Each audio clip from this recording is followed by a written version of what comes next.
School, we will be taking a break from a month long, bale.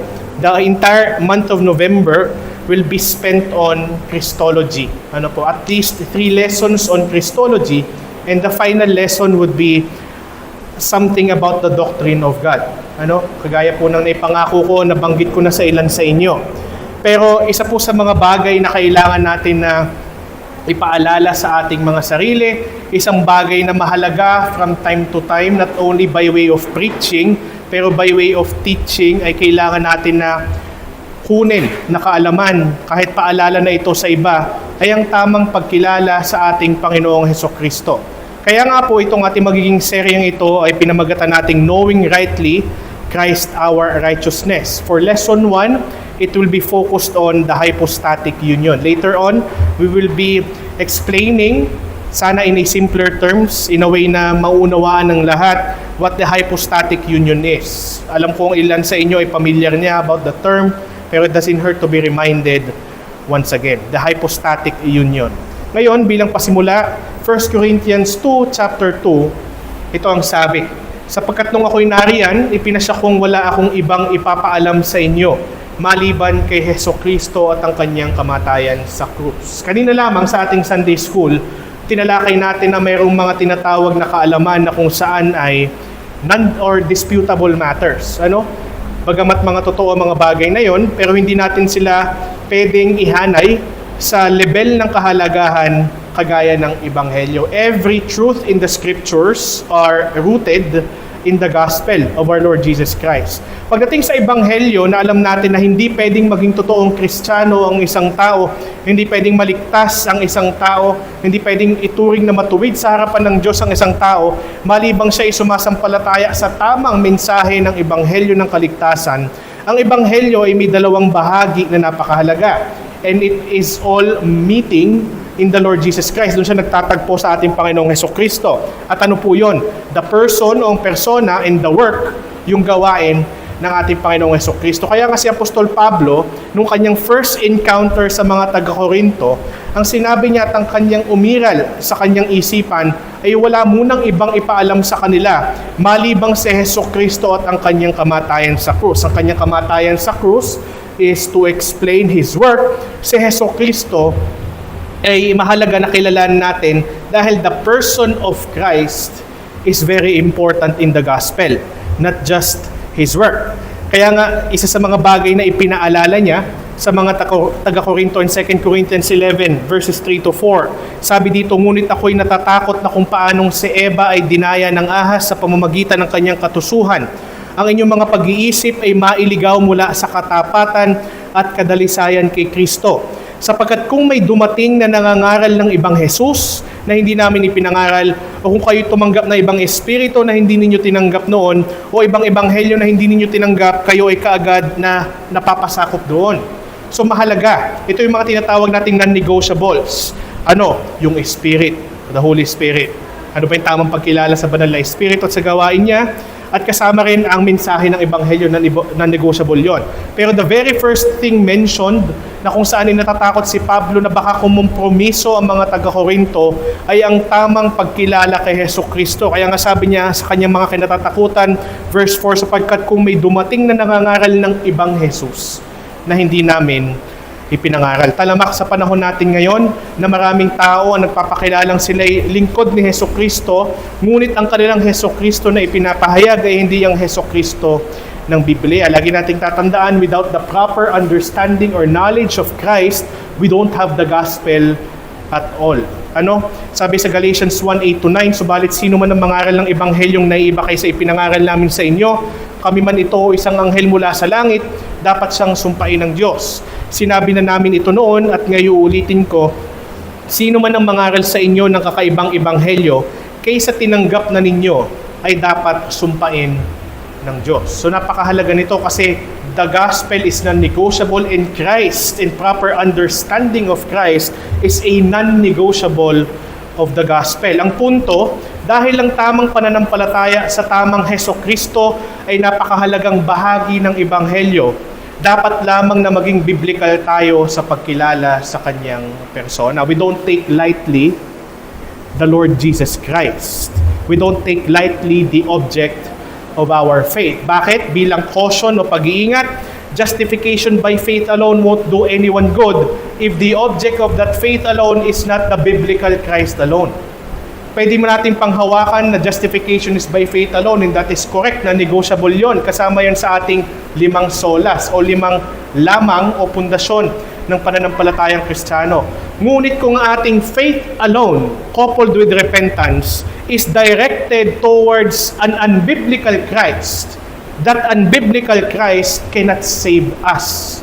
Hindi tayo pwedeng magtiwala sa isang Kristo na bulaan, na walang kaya o kapasidad na magligtas sa atin. Kumbaga kung meron tayong kinikilalang isang doktor, at ang pangalan ng doktor na yun ay kunwari John.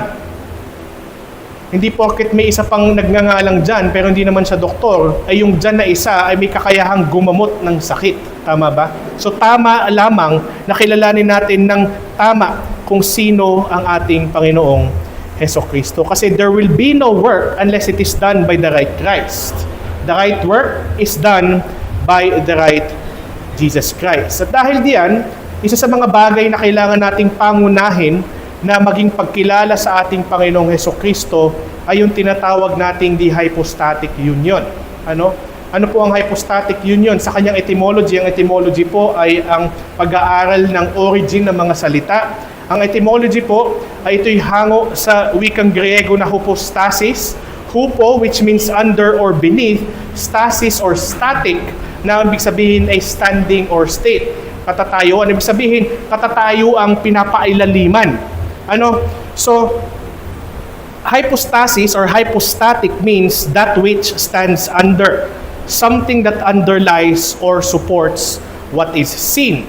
From this root, hypostasis came to mean substance, essence, or individual reality, the underlying personal reality of something. At pag ito'y in-apply natin sa ating Panginoong Hesukristo, ito'y nangangahulugan na sa isang persona ng ating Panginoong Hesukristo ay merong pumapaloob o merong kalakip na dalawang essence or substance. Na bagamat may isa na pumapailalim, ang ibig sabihin ng pumapailalim, hindi ibig sabihin ito ay mas mababa, ay ibig sabihin ng pumapailalim ay ito ay natatalukbungan.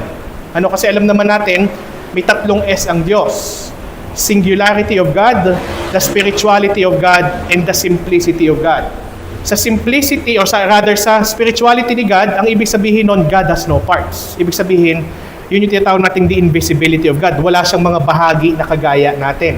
Pero sa pagkakatawang tao ni Kristo, siya'y nanatiling Diyos, pero ang ating namataan sa Kanya nung panahong siya ay nagministeryo dito sa lupa, ang Kanyang pagka-Diyos ay natatalokbungan ng Kanyang pagkatao. Hence, the term hypostatic union in the Lord Jesus Christ. Truly God, truly man, but the visible part or the visible nature is what? The human nature. Kaya nga, in its Christological application, the hypostatic union pertains to the biblical reality of the union of two real natures. So ang pagsasama ng dalawang totoong kalikasan, namely human and divine, in the singular person of the Lord Jesus Christ. Napakahalaga niyan. Kung ating titingnan, yung mga itinuturing natin na mga nagpapakilalang sila'y Kristiyano, subalit hindi nila pinangahawakan ang pag-iisa o yung pagsasama, rather, the union or the unity between the two natures of the Lord Jesus Christ. Anong tawag natin sa kanila? They're cultic. Kulto. Ang opposite nun is orthodox. Pag sinabi kasi natin kulto, ay idinideny nila yung mga tungkol sa Diyos, kagaya ng pagkatrinidad ng Diyos, isang Diyos pero may 3 persona, at kasama rin dito ay ang pagdideny either ng katotohanan ng pagiging Diyos ni Jesucristo, or on the other side, ang pagdideny ng pagiging tunay na tao ng ating Panginoong Jesucristo. Ngayon, isa tong misteryo o hiwaga. Hindi natin dapat asahan na sa ating limitadong kapasidad ay magkaroon tayo ng kabuuang kaalaman o perpektong kaalaman patungkol sa paano ba nangyayari na dalawang totoong kalikasan ay nagsama sa iisang persona. We have to acknowledge na mayroon pa rin siyang mystery behind it. Pero kagandahan nito, it is something na dahil clearly na inilagay ng Diyos sa kasulatan at binibigyan tayo ng kapasidad maunawaan, it is something that is non-negotiable. It is something that we could understand to the level, sa level na ipinahayag sa atin ng Panginoon. So, hindi siya dapat itanggi. Alam ko dahil sa limitasyon ng ating pag-iisip, ang ibang tao, yung mga nasa kulto o minsan yung mga atheists na isa sa mga dahilan nila kung bakit ayaw maniwala sa Diyos, particularly kay Jesus Christ, ay dahil they find it absurd o isang kahangalan na paano nga naman daw mangyayari na ang dalawang kalikasang totoo ay magsama sa isang persona. It's not absurdity. Kaya nga sabi ni Louis Berkhof sa kanyang systematic theology, the hypostatic union is a mystery but not an absurdity. The two natures are united in one person, not in a common essence. They remain distinct yet inseparable. The properties of each nature belong to the one person of Christ. Hindi pwedeng paghiwalayin pero dapat pag-ibahin. Kasi later on we shall see, hindi dapat natin paghaluin ang dalawang nature, hindi natin dapat na kumbaga malito tayo, yung mga katangian ng pagkatao ni Kristo ay ilagay natin sa kanyang pagka-Diyos at ang mga katangian ng pagka-Diyos ni Kristo ay ilagay natin sa kanyang kalikasang tao. We have to make distinctions but nonetheless, we cannot divide them. We should not divide them. We should not separate them. At isa, sa mga naging kasaysayan sa mga Kristiyano or in the history of the church, ay yung tinatawag nating Chalcedonian Council. Sa Council of Chalcedon, in-address itong tinatawag na dalawang kalikasan ni Jesucristo. Pag nagkakaroon po tayo ng council sa kasaysayan, ito ay usually dahil may kailangang i-address na heresy. Makikita natin ang pinakaunang council na naganap sa biblical history is sa Acts 15. Yung Council of Jerusalem na kung saan ina-address doon ang kaligtasan ba sa pamamagitan lamang ng pananampalataya kay Jesucristo o kailangan din bang magpatuli o ng mga ceremonial laws kahalo o kasabay ng pananampalataya kay Jesucristo para maligtas o mapawalang sala ang isang tao. At dahil nga may heretical na kailangang i-address doon, nagsama-sama ang mga pinuno, ang mga opisyales, no, mga apostles and other pastors there sa Acts 15 sa Council of Jerusalem to address that heresy. At nakita natin that justification is by faith alone and not by the works of the law.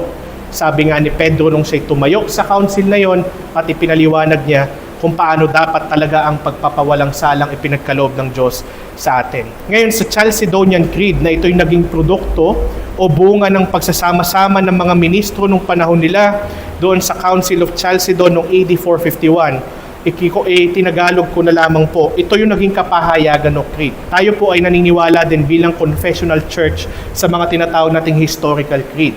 Meron tayong Apostles' Creed, meron tayong Nicene Creed na hindi ko kayo inuobliga na ito'y sauluhin natin. Pero at least alam natin yung essence ng mga credo na ito. Pag sinabing creed or credo, it means belief. Diba kaya tayo credo Baptist? Tayo ay believers only baptism. Yun ang ibig sabihin ng credo. Sabi ng Chalcedonian Creed, kaya nga, ayon sa mga banal na ama, by the way, ito yung mga tinatawag nating forefathers of the faith. Hindi ito tumutukoy sa Diyos Ama, baka isipin nyo, tinutukoy ay Diyos Ama tas mga. Diba? Hindi. Ito yung mga tinatawag nating forefathers. Ito yung mga first, sabihin natin na first century ng church. First, not necessarily first century, pero first 1,000 years ng church. Kaya nga ayon sa mga banal na ama, itinuturo nating lahat ng may pagkakaisa na ang ating Panginoong Hesukristo ay iisang at parehong anak, na ganap ayon sa pagka-Diyos at ganap ayon sa pagkatao. Tunay na Diyos at tunay na tao na binubuo ng isang makatwirang kaluluwa at katawan, kagaya ng Ama ayon sa pagka-Diyos at kagaya natin ayon sa pagkatao, lubos na gaya natin maliban sa kasalanan. Anak siya ng Ama bago pa man ang lahat ng kapanahunan ayon sa kanyang pagka-Diyos, at sa mga huling araw na ito ipinanganak siya para sa atin at para sa ating kaligtasan mula kay Maria, ang Birhen, ang ina ng Diyos ayon sa kanyang pagkatao. Eventually tatalakayin natin na hindi heresy na sabihin that Mary is the mother of God. Yung term na Theotokos, mother of God, saka natin pag-usapan sa mga susunod na linggo. Iisa at pareho siyang Kristo, anak, Panginoon at bugtong na anak, na nakikilala sa dalawang kalikasan ng walang paghahalo, walang pagbabago, walang paghahati at walang pagkakahiwalay. Ang pagkakaiba ng mga kalikasan na hindi kailanman nawala dahil sa kanilang pagkakaisa, kundi ang mga katangian ng bawat kalikasan ay nananatili na pinagbubuklod sa isang persona at isang hypostasya or hypostasis. Siya ay hindi nahahati ni napaghihiwalay sa dalawang persona, kundi iisa at pareho siyang bugtong na anak, ang salita ng Diyos, ang Panginoong Hesukristo, gaya ng ipinahayag noon ng mga propeta. Itinuro niya mismo tungkol sa kanyang sarili at ipinasa sa atin na simbolo ng mga ama. Ito nga yung creed ng Nicaea. So ito ay napakadetalyadong kapahayagan ng pananampalataya, kaya siya ay creed, a confession, or ay credo. Dahil ito ay tumatalakay sa dalawang kalikasang nagsama sa isang persona ni Hesukristo. Bawal paghaluin, walang pagbabago. Ito po yun. Bawal silang paghaluin, walang pagbabago, walang paghahati, walang pagkakahiwalay, pero pinag-iiba ang mga katangian ng kalikasan ng ating Panginoong Hesukristo. Tingnan muna natin yung ilang mga talata tungkol sa bagay na ito na hindi natin maitatanggi. John 1:1-3. In the beginning was the Word, and the Word was with God, and the Word was God. He was in the beginning with God. Ibig sabihin siya eternal. All things were made through Him. Siya ay creator, and without Him was not anything made that was made. He is both with the Father, meaning siya ay Diyos. He is eternal, meaning siya ay Diyos. He is creator, meaning siya ay Diyos. Ang tinutukoy ditong verbo sa Tagalog o word ay ang ating Panginoong Hesukristo. How did we know? Because in John 1:14, and the Word became flesh and dwelt among us. And we have seen His glory, glorious of the only Son from the Father, full of grace and truth. Doon sa kabanata ng John, in the prologue of John, tawagin, or in the beginning of book of John, doon pa lang ay isa na sa mga bagay na pinapahalagahan ni Juan bilang sumusulat ng kanyang ebanghelyo sa kanyang mga audience, ang pagpapahalaga niya doon sa persona ni Hesukristo. Pinapahalagahan niya na tamang kilalanin si Hesukristo ng mga makababasa ng kanyang ebanghelyo. Kanyang ginamit yung Genesis 1:1, in the beginning God created the heavens and the earth, and applied it to the Lord Jesus Christ. The Word became flesh and dwelt among us, and the Word was God. Hindi ibig sabihin na was yung ginamit, ay yun ay past tense, the Word was God. Ibig sabihin dahil siya'y kasama ng Diyos pa lamang sa umpisa. From the beginning, before creation began. Now with that said, sabi ni Carl F.H. Henry sa kanyang aklat, para sa isang ortodoksong Kristiyano, ang pinakamahalagang parirala sa buong kasaysayang intelekwal ay ang sinabi sa 1:114 na ang salita ay nagkatawang tao. Ang sentro ng usaping Kristolohikal ay nananatili sa tanong kung si Hesukristo ba ay tao lamang o kung siya ay wastong mauunawaan bilang Diyos na nahayag sa laman. Ang pag-aakalang ang tao ay maaaring maging Diyos ay isang kahangalan. Ngunit ang Diyos na naging Diyos tao ay hindi imposible. Maaari bang si Kristo ay maging ating kahalili kung hindi siya ganap na tao? Magandang tanong. Can He be our sinless substitute if He did not become just as we are? Makikita natin yan sa Hebrews 2 and following. He became just as we are because ang kanyang hahalilin na ng kanyang tinutulungan ay flesh and blood. Maaari ba siya maging tanging tagapagligtas ng sangkatauhan kung siya ay tao lamang? At kung ang kanyang gawa ng kaligtasan ay milikas na kababalaghan or supernatural, maaari ba siyang tunay na makagawa nito kung siya mismo ay hindi rin likas na higit sa tao? Sa madaling sabi, sino ang tagapagligtas at ano ang likas na katangian ng kaligtasang kanyang iniaalok? Those are good rhetoric questions for Orthodox Christian. And by the way, kaya hindi natin tinatawag na kulto ang Roman Catholic kahit hindi sila humahawak sa Ebanghelyo, ay dahil Orthodox ang kanilang understanding at least about Jesus Christ and the Trinity and God and the Holy Spirit. So yun. But we know many cultic, without necessarily trying to offend them, pero yun talaga ang term para sa kanila, na mga pananampalataya. Hindi ko alam, hindi pa ako napunta ng sementeryo, baka doon sa mga pumunta sa inyo, nakakita kayo ng mga Jehovah's Witness na may mga stall ng babasahin. Diba? As loving as they are, may mga maaayos naman sa kanila, sa kanilang behavior, pero sa kasamaang palad, sila ay nagkakamali sa kanilang pagkilala kay Kristo, mali din sila sa Ebanghelyo, so sila ay mga kulto, kung tutuusin. Ngayon, sabi naman ni B.B. Warfield sa kanyang aklat, The Person of Christ, ang salita ay isang pangalan ng persona ng walang hanggang Diyos. Samantalang ang laman ay isang angkop na pagtukoy sa buong pagkatao na may kahulugang pag-asa at kahinaan. Ang ibig sabihin nito, kung gayon ay ang siya na inilalarawan bilang walang hanggang Diyos ay naging tao sa takdang panahon sa pamamagitan ng isang kusang loob na gawa. It was voluntary. Walang pumilit kay Kristo, bagamat sumang-ayon siya sa plano ng Ama, but He voluntarily said yes to the plan of the Father to be our mediator by way of incarnation. Kaya may hypostatic union.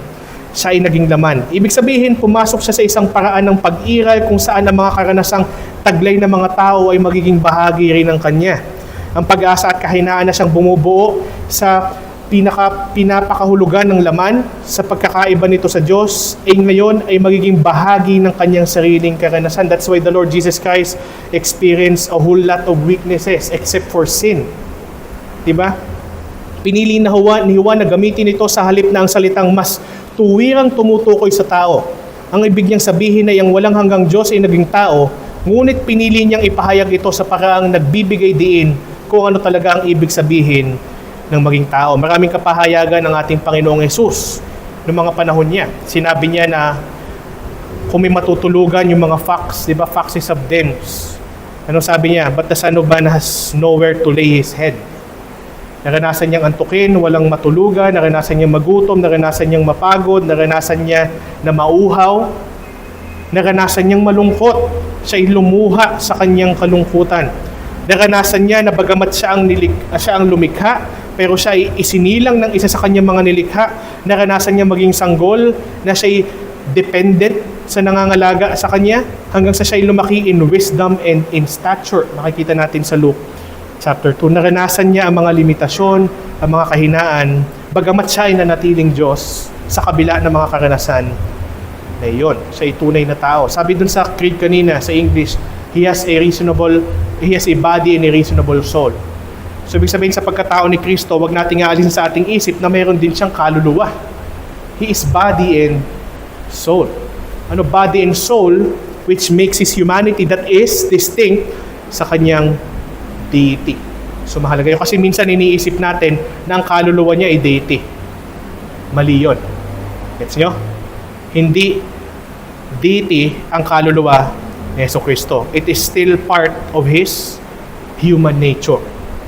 Kasi yun di ba kita nyo yung mga ganong kalilit na bagay could be yung hibla between heresy and the truth. Sabi mong kaluluwa ni Kristo ay ang kanyang pagka-Diyos. Hindi mo talaga pinangahawakan ng buong pagkatao ni Kristo. So mangyayari doon, without the full human nature of Christ, you don't have the right Christ. Coupled along or in union with His full divine nature. Kaya sabi din ni John Calvin sa kanyang Institutes, we affirm that Christ is true God and true man, and that these two natures are united in one person, without either being confounded or divided. For the Scripture teaches that the Word became flesh, not by losing what He was, but by taking to Himself what He was not. So hindi rin nawala ang pagka-Diyos ng ating Panginoong Hesus nung siya ay nagkatawang tao. Ito naman si Francis Turretin, mula sa kanyang Institutes of Elenctic Theology, the union is not physical or essential. Huwag nating isipin yun din. Huwag nating isipin na union is physical. Kasi kung tutusin, kaya nga siya may hiwaga. Or essence, hindi essential na important. Diba, minsan we use the word essential as important, pero ang tinutukoy dito is essence. Diba? Hindi nagsama ang essence ng humanity o hindi naghalo ang essence ng humanity sa essence ng divinity. Hindi ganoon na nangyari. It's not the union. It's not a mixture. As if the divine and human natures were mingled into one essence. Nor is it merely moral or accidental. Sinabi nating moral, yun na yung naging issue natin yung nakaraan. The divine nature cannot sin. The human nature can sin. Ako'y umaamin, ako'y nagkamali dun sa bahaging yun kasi hindi ang nature ang nagsisin, kundi ang person. Diba? It's not moral. Hindi rin siya accidental. Parang random lang. Diba? Parang sinasabi ng mga atheist, ang lahat ng nilikha is, ano tawag doon? Parang cosmic explosion. It's by accident. Hindi ganon. But it is what? Personal. Kasi nagsama ang dalawang kalikasang tunay sa persona.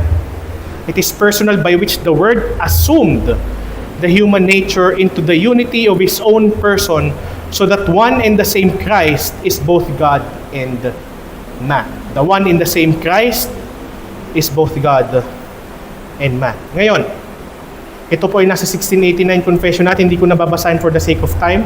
In your own time, pwede niyong basahin. Ganun din ang pinaniniwalaan ng mga Reformed Baptist. Ganun din ang pinaniniwalaan ng mga Presbyterian sa Westminster Confession, sa Belgic Confession, yun din ang paniniwalaan ng mga Lutheran at marami pang iba ng mga Congregationalists. So, yun. Now, with that said, ito yung kailangan nating tandaan. Na bagamat nagkatawang-tao ang banal na Diyos na si Jesucristo, hindi ito nangangahulugang tumigil ang kanyang pagka-Diyos. We have made that clear. O may naging kabawasan sa kanyang pagka-Diyos. Yun naman din ang problema ng iba. Ina-affirm ng iba na hindi nawala ang pagka-Diyos ni Kristo, pero in a certain sense, parang biglang nagkaroon ng reduction or lessening sa pagka-Diyos ni Kristo. Totoo, the divine is not bound by time and space, and the human was bound by time and space. It doesn't mean that it lessened the divine. Nagets niyo ba? It doesn't mean may naging reduction. Hindi porket sinet aside ni Christ ang iba niyang divine rights, kanina medyo binanggit ko sa ating sermon, ay nabawasan na ang kanyang pagka-Diyos. Yun ay bunga ng kanyang sovereignty. Na wag gamitin muna yung iba niyang divine rights habang siya nagmi-ministeryo dito sa lupa. Hindi ibig sabihin na bigla siyang nanghina, kumbaga. Parang si Superman na nasa harap ng kryptonite, bigla hindi ganon ang nangyari sa kanya. There was no lessening of the divine nature of our Lord Jesus Christ. Sabi nga ni Augustine of Hippo, remaining what He was, He became what He was not. So, ibig sabihin remaining, He remained the same. Walang lessening na nangyari. Now, talakayin natin ng kaunti ang Philippians 2:5-8. Hayaan yung basahin ko sa inyo to. Have this mind among yourselves which is yours in Christ Jesus, who though He was in the form of God, did not count equality with God a thing to be grasped, but emptied Himself by taking the form of a servant, being born in the likeness of men, and being found in human form, He humbled Himself by becoming obedient to the point of death, even death on the cross. Maganda po yung mga talatang ito kasi kung ito ay ating susuriing mabuti, himayin natin. If you have time to meditate on this, you will marvel at the incarnation. Kasi ang nangyayari dito, makikita natin, alam nyo, hindi naman siguro magiging careless na gamitin itong mga salitang to. Nung si Kristo, habang nananatiling Diyos ay nagpakababa, siya ay nagpakababa pa na nagpakababa para lang iligtas tayo. Yun yung kahalagahan ng dalawang natures ni Christ na hindi natin dinideny either the humanity and the divine. Kasi nung siya ay nag-incarnate, talagang nagpakababa pa na nagpakababa ang ating Panginoong Jesucristo. Dito po sa mga talatang ito, makikita natin yung tinatawag natin na yung level, mga stages of lowering Himself. Anong sabi dito? Though He was in the form of God, morphe theo sa Greek, ibig sabihin nun, morphe, form or structure of God, did not count equality with God a thing to be grasped. Grasped. Ibig sabihin ng to grasp. Ganito kasi ang nangyari. Maganda yung commentary dito ni Kevin DeYoung. Sabi ni Kevin DeYoung, ito kasi dahil ang kinakausap yung mga hintil, ang mga hintil kasi di ba meron sila mga polytheistic gods. Ang mga gods nila, pag bumababa, meron silang tinatawag, wari si Zeus nasa Olympia. Tama ba? Si Olympia nga ang tawag doon, di ba? Olympus, tama yun. Olympus pala, Olympia. Olympus. O kaya, di ba, yung sa Asgard, sila Thor daw, di ba? Pag sila ay bumababa sa lupa, it is because of their own selfish purpose. Kumari, bababa si Zeus para mambabae dito sa lupa. Di ba kaya nga isinilang si Hercules eh? Tawa ba? Ganon yung mga kaisipan ng mga idol gods na hindi naman talaga nag-i-exist. Ang context dito ng though He was in the form of God, did not count equality with God a thing to be grasped. Ibig sabihin nun, hindi siya bumaba dito at ginamit yung kanyang divine rights, yung kanyang divine privileges for His own selfish gain. Kasi ang context ng Philippians 2 na may panawagang we need to have this mind among yourselves which is yours in Christ Jesus. Tapos ang ginawang illustration or ginawang model yung kanyang incarnation. Kasi nung bumaba dito sa lupa si Kristo, hindi kagaya ng mga Diyos-Diyosan ng mga hintil. Si Kristo ay bumaba dito hindi para sa kanyang, sabihin natin layunin din niya, pero hindi para sa kanyang makasariling hangarin. He came not for selfish gain, but in order to give Himself, para tayo ay ilapit sa Diyos. At dahil ganon ang nangyari, isinets aside niya without necessarily saying na nawala ang pagka-Diyos niya o nabawasan, while setting aside His divine rights. Kaya nga ganon sa tinutokso ni Satan, di ba? Ano ang tukso ni Satan kay Christ? Gamitin mo ang divine rights mo. Bato yan, gutom ka, gawin mong tinapay. Di ba? Ikaw ay Diyos, di ba? Anong gawin mo? Tumalong ka dyan at tumawag ka ng mga anghel para saluhin ka niya o kanila. Lagi ang temptation ni Satan na na-record sa Bible about tungkol kay Jesus Christ, yung mga bagay na kung saan ipinakukompromiso niya si Christ na gamitin niya yung kanyang divine privileges. Pero nakita natin dito, He did not give in to the temptation, pero He did not count equality with God a thing to be grasped. Ibig sabihin, gamitin. Ang mga bagay na nasa ating mga kamay, anong ginagawa natin usually? Ginagamit natin. His deity is in His grasp, but He did not use it, at least nung siya ay nandito sa daigdig, His divine privileges. Pero ito na yung tinatawag nating mga levels of lowering down. Sa Diyos, ano nangyari? Una, setting aside of divine privileges. Pangalawa, He emptied Himself. Second level, by becoming like us, human nature. Pangatlo, hindi lamang siya naging kagaya natin doon sa tinatawag na kenosis, yun yung Greek word na nandito, emptying. Ano pang ginawa niya? He humbled Himself pa. How? Hindi lahat ng tao sa daigdig ay dumadanas ng brutal na kamatayan. Si Kristo, hinumble pa niya ng todo, ibinaba pa niya ng todo ang kanyang sarili by becoming obedient to the point of death, even death on a cross. The worst punishment ever given to a criminal, and ito ay sinless one.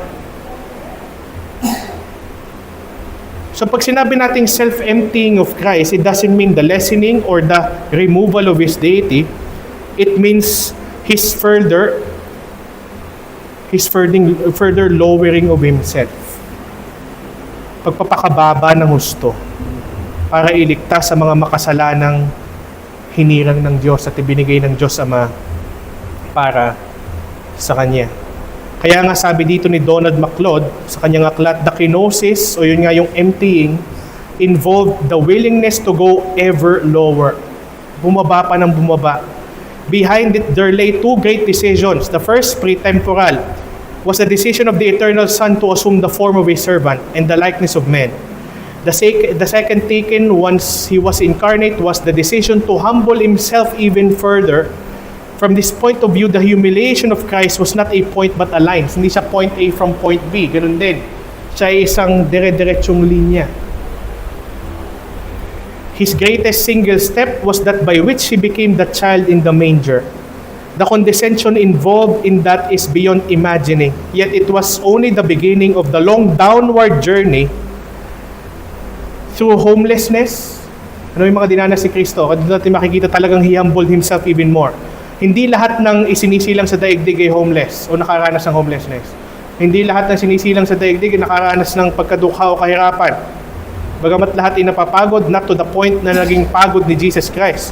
Hindi lahat ay namamatay sa kahihiyan at matinding sakit. Pero dito, through homelessness, poverty, exhaustion, shame, and pain, to Gethsemane, and beyond that to Calvary. So napakahalaga ng mga bagay na yon.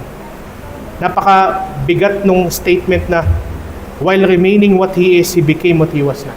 Because these are the implications of that. And to deny either the deity of Christ and the humanity of Christ, yung super na exaltation ni Christ at yung super na humility or humiliation ni Christ na nagsama sa isang persona ay isang nakapapahamak na paniniwala.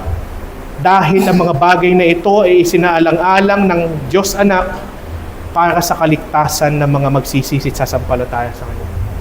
That's why it's very important for us to really know the hypostatic union, to really get to know Christ. Kaya knowing rightly Christ our righteousness. Pwede nating pag-anuhan yung iba na sa ibang mga doktrina, sige, let's be patient with one another. I'm not saying to be impatient to those who are heretic, pero ang point dito, we need to understand Christ rightly. Ito ay nakapapahamak ng kaluluwa. Ito ay pumapatay ng kaluluwa. Kung tayo halimbawa ay magkaroon ng disagreement pagdating sa pagkain o kung ano paman, walang kaluluwang mapapahamak doon. Pero ito ay makapagpapahamak ng kaluluwa. At ito ay napakalaking kalapastanganan sa naging gawain ni Kristo. Bahagi ng gawain ni Kristo bilang Diyos na siya'y nagkatawang tao.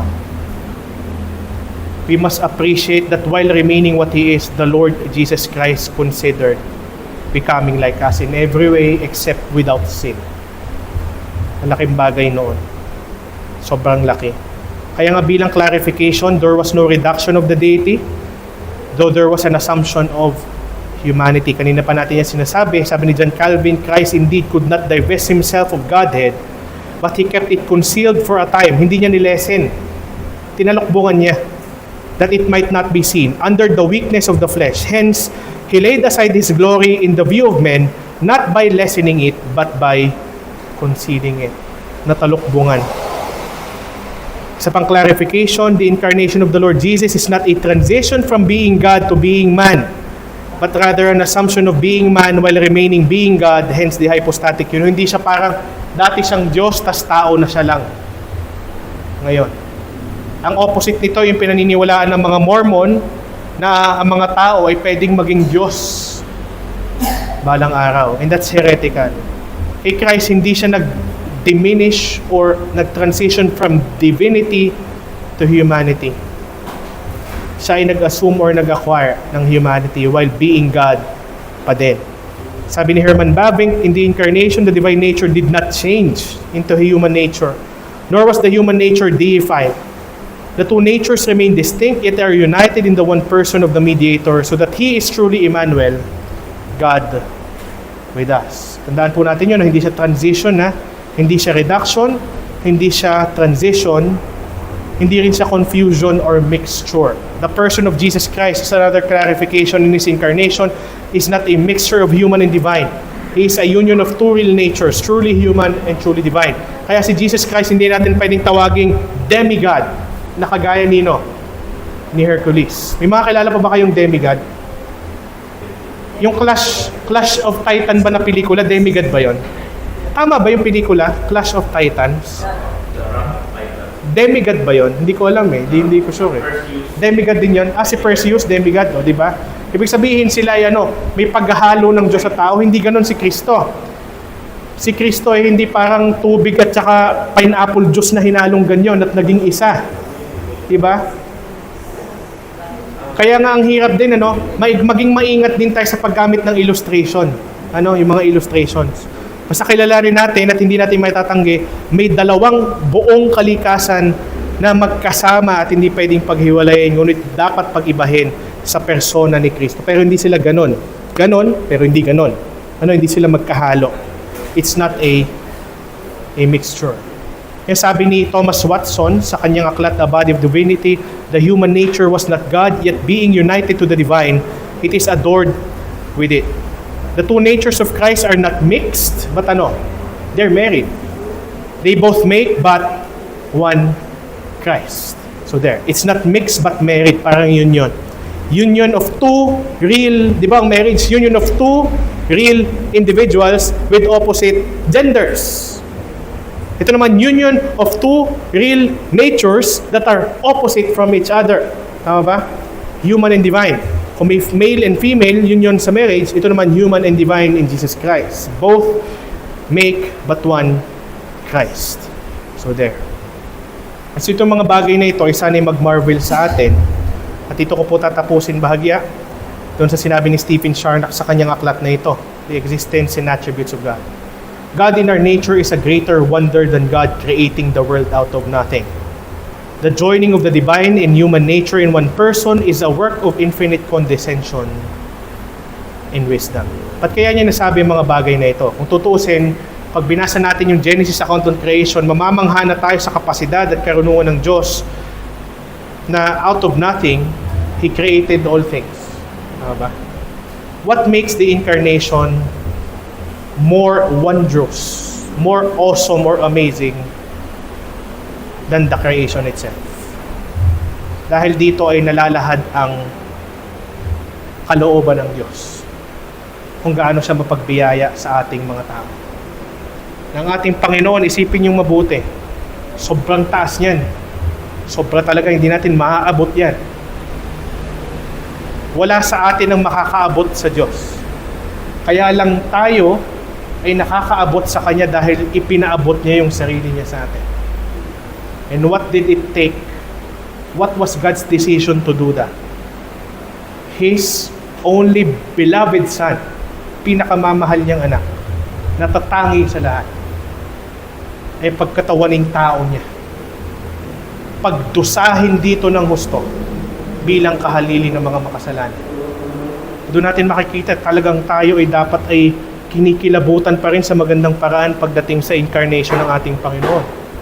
Hindi man ako advocate ng Christmas, malamang sa inyo ay kaparehas ko. Diba, hindi naman kasi yun ang birthday ni Christ, pero hindi masama na alalahanin ang kanyang pagkakatawang tao. At lalong hindi masama at maganda na alalahanin natin sa bawat nating pagsamba sa linggo o sa araw-araw nating buhay, may nagkatawang taong Kristo na magpanghanggang ngayon tao at Diyos sa langit. Nakahalili mo, na nananalangin para sa iyo, na nakakaunawa sa lahat nating kahinaan bagamat hindi siya nag-a-approve ng mga kasalanan. May Panginoong Hesukristo na sa halip na ikaw ang tumanggap ng hatol ng Diyos, itinanggap niya yun ng kabuuan. Na sa halip na tayo ang parusahan magpakailanman sa impyerno dahil ang value ng deity ni Christ ay eternal na ipinagsama doon sa kanyang pagkatao na kung saan ay sa pamamagitan ng pagiging Diyos tao niya humalili sa atin, yung ilang oras, 3 hours na hindi natin pwedeng maliitin na pagdurusan ni Kristo hanggang sa kanyang kamatayan, ang katumbas no'y walang hanggan nating impyerno. Napakatalino at dulong ng Diyos, napakamapagbiyaya ng banal na Diyos. Dahil sa ginawa ni Kristo sa pagsasama ng dalawang kalikasan para sa ating kaligtasan. Napakadakila at napakagandang bagay na naging pagkakatawang tao ng Diyos na si Jesucristo. Kaya nga ang ibasura ang katotohanan ito hindi lamang pagtanggi sa kakayahan at karunungan ng Diyos, ito rin ay pagtanggi sa kaligtasang kaloob ng mapagbiyayang Diyos. Bakit? Ito ang dahilan. Because any rejection of the hypostatic union is a rejection of the gospel of salvation. The right work can only be done by the right Christ.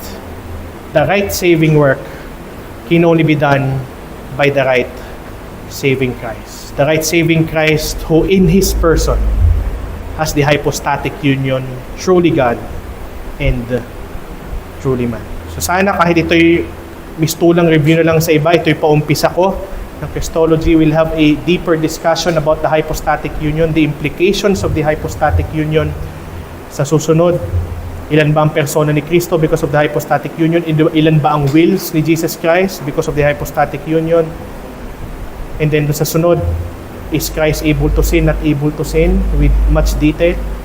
Pero sa mga bagay na ito, sana sa paumpisang ito'y magbigay sa atin ng biyaya at kapayapaan. So, dito ko muna po tinatapos yung ating lecture about knowing rightly Christ, our righteousness, the hypostatic union.